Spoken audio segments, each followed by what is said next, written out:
Criminal case പ്രതികൾക്ക് അനധികൃത parole അനുവദിച്ചത് ചർച്ച ചെയ്യാത്തതിൽ പ്രതിഷേധിച്ച് പ്രതിപക്ഷം നിയമസഭ ബഹിഷ്കരിച്ചു. സർക്കാരിന് സൗകര്യമുള്ള വിഷയങ്ങൾ മാത്രമേ ചർച്ചയ്ക്ക് എടുക്കുകയുള്ളൂവെന്ന് പ്രതിപക്ഷ നേതാവ് വി.ഡി. സതീശന്റെ വിമർശനം. അടിയന്തര പ്രാധാന്യമില്ലാത്ത വിഷയമായതുകൊണ്ടാണ് ചർച്ചയ്ക്ക് എടുക്കാത്തതെന്ന് സ്പീക്കർ വിശദീകരിച്ചു. വിഷയ ദാരിദ്ര്യമാണ് പ്രതിപക്ഷത്തെ ഇത്തരം നോട്ടീസുകൾ നൽകാൻ പ്രേരിപ്പിക്കുന്നതെന്നായിരുന്നു മന്ത്രി എം.ബി. രാജേഷിന്റെ പ്രതികരണം. പയ്യന്നൂരിൽ പോലീസിനു നേരെ സ്റ്റീൽ ബോംബെറിഞ്ഞ കേസിലെ പ്രതിക്ക് ഒരു മാസത്തിൽ പലതവണ പരോൾ അനുവദിച്ചത് ചൂണ്ടിക്കാട്ടിയാണ് പ്രതിപക്ഷം ശൂന്യവേളയിൽ അടിയന്തര പ്രമേയത്തിന് നോട്ടീസ് നൽകിയത്. എന്നാൽ സ്പീക്കർ നോട്ടീസ് തള്ളി. ചട്ടം 50 പ്രകാരം ഇന്ന് ലഭിച്ച നോട്ടീസ് പയ്യന്നൂരിൽ പോലീസിനെ ബോംബെറിഞ്ഞ കേസിൽ ശിക്ഷിക്കപ്പെട്ട പ്രതികൾക്ക് പരോൾ നൽകിയതായും പരോൾ അനുവദിക്കുന്നതിനായി പോലീസ് ഉദ്യോഗസ്ഥർ കൈക്കൂലി വാങ്ങിയതായും പറയപ്പെടുന്ന സംഭവം സംബന്ധിച്ചാണ്. ചട്ടം 50 പ്രകാരം സഭാ നടപടികൾ നിർത്തിവെച്ച് ചർച്ച ചെയ്യാൻ പര്യാപ്തമായ അടിയന്തര പ്രാധാന്യമില്ലാത്തതിനാൽ പ്രസ്തുത നോട്ടീസ് പരിഗണിക്കാൻ നിർവാഹമില്ലെന്ന് അറിയിക്കുന്നു.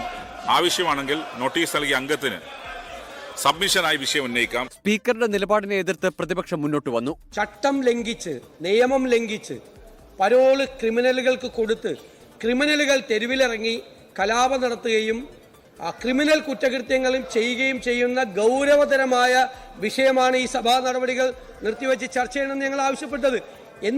സർക്കാരിന് സൗകര്യമില്ലാത്ത കാര്യങ്ങൾ നിയമസഭയിൽ ചർച്ചയില്ല എന്നാണോ? നോട്ടീസ് പരിഗണിക്കില്ലെന്ന സ്പീക്കറുടെ നിലപാടിനോട് ഭരണപക്ഷം യോജിച്ചു. ശബരിമല സ്വർണ്ണക്കൊള്ള ചർച്ച ചെയ്യാൻ ധൈര്യപ്പെടാതെ സഭയിൽ നിന്ന് നിങ്ങൾ ഇറങ്ങി ഓടിയത് മടിയിൽ സ്വർണത്തിന്റെ ഭാരമുള്ളത് കൊണ്ടായിരുന്നു. പ്രതിപക്ഷം ബാനറുകളും പ്ലക്കാർഡുകളുമായി നടുത്തളത്തിൽ ഇറങ്ങിയതോടെ സ്പീക്കർ നിലപാട് കടുപ്പിച്ചു. ബഹുമാനപ്പെട്ട പ്രതിപക്ഷ നേതാവിന് അറിയാം ഈ വിഷയം ചർച്ചയ്ക്ക് നോക്കൂ, പ്ലക്കാർഡുകൾ നോക്കൂ. ചർച്ചയ്ക്ക് ധൈര്യമില്ലേ? അതിനർത്ഥം നിങ്ങൾക്ക് തന്നെ അറിയാം ചർച്ച എടുക്കില്ലെന്ന്. കാരണം ചർച്ചയ്ക്ക് എടുക്കാൻ സാധിക്കാത്ത പോയിന്റ് കൊണ്ടുവന്ന് നിങ്ങൾ പ്ലക്കാർഡ് വരുത്തുകയാണ്. അപ്പൊ അതിന് വളരെ ക്ലിയർ ആണ്, പ്രീ പ്ലാൻഡ് ആണ്. ഇന്നെന്താ ചർച്ചയില്ല എന്ന തലക്കെട്ടായിരുന്നു പ്രതിപക്ഷ ബാനറിൽ ഉണ്ടായിരുന്നത്. 50 മിനിറ്റോളം നടുത്തളത്തിൽ പ്രതിഷേധമുയർത്തിയ പ്രതിപക്ഷം പിന്നീട് സഭ ബഹിഷ്കരിച്ച് പുറത്തുപോയി. റൂൾസ് ഓഫ് പ്രൊസീജിയറിനെ ദുർവ്യാഖ്യാനം ചെയ്ത് സർക്കാരിന്റെ ഇംഗിതങ്ങൾക്ക് വഴങ്ങി സർക്കാരിന് താല്പര്യമില്ലാത്ത, CPM-ന് താല്പര്യമില്ലാത്ത, CPM പ്രതിരോധത്തിലാകുന്ന വിഷയങ്ങൾ സഭയിൽ ചർച്ച ചെയ്യേണ്ട എന്ന നിലപാടിനോട് സ്പീക്കർ കൊടപിടിച്ചു കൊടുക്കുകയാണ് ചെയ്തത്.